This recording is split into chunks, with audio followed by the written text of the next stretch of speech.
Hey guys, it's Ty with Ty the Dog Guy on the Daily, and I want to talk today about contextual repetitions. Let me repeat that because it's the first time I've ever said it.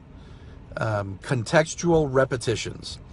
But I was thinking about a challenge that some of our clients have, and as I was thinking about it, and it's something that I teach about a lot, I was thinking, what's a good way to call this? And contextual repetitions is the term that I thought of. So here's what I mean by that.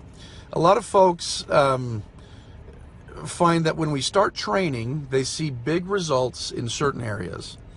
And then in other areas, it takes them a little bit longer to get the results, and sometimes there's even some frustration there and things like that.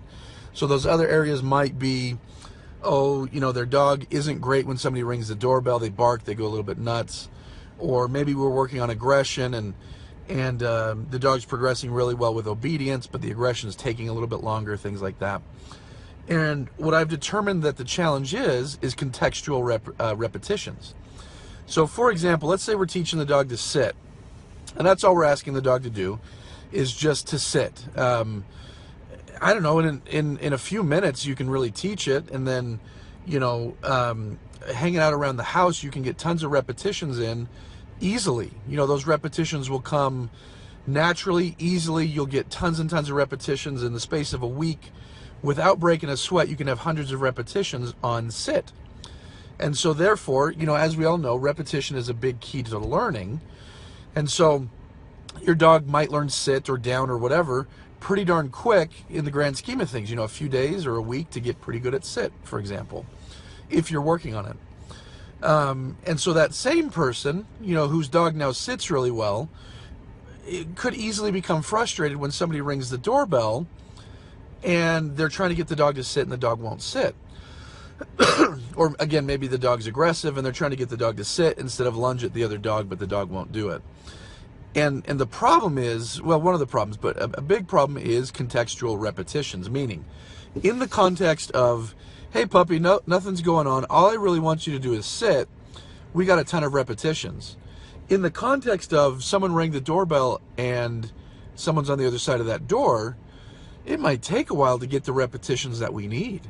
It could very well take months to get the repetitions we need if a lot of people don't come to your house or things like that.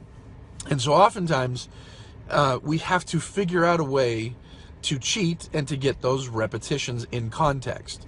So in the case of the doorbell, maybe it's getting your neighborhood kids to ring the doorbell or things like that. Or if you're dealing with dog aggression, maybe you have to go find some dogs behind a fence in your neighborhood and work around dogs that way.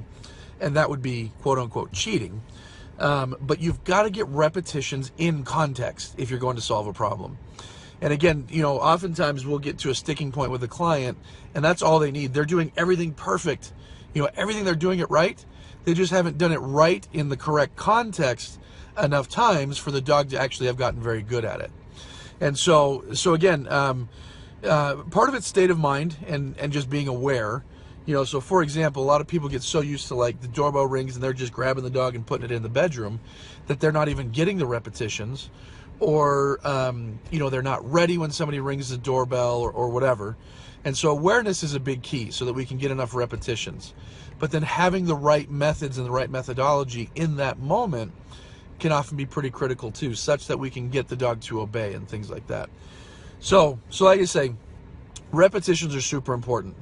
Another thing just came to mind with house training. When you're house training your dog, every day that your dog doesn't go to the bathroom in your house is just repetition after repetition, right? Every day that dog is having 10 hours of not peeing in the house, or 12 hours or whatever of not peeing in the house. That's a ton of repetition. And then sometimes I'll meet people that same dog, they go to their neighbor's house or their friend's house or their mom's house for dinner, and they take the dog and the dog pees in that house. Well, the dog has 0 repetitions not peeing in that house. It just is brand new to that house. And so sometimes the repetitions aren't even running through an exercise. Sometimes the repetitions are simply being in an environment and making good choices, and there's a repetition. So yeah, it's not enough to simply get repetitions one way in one or two contexts. You've got to get them a lot of different contexts if you're going to find the results that you're looking for.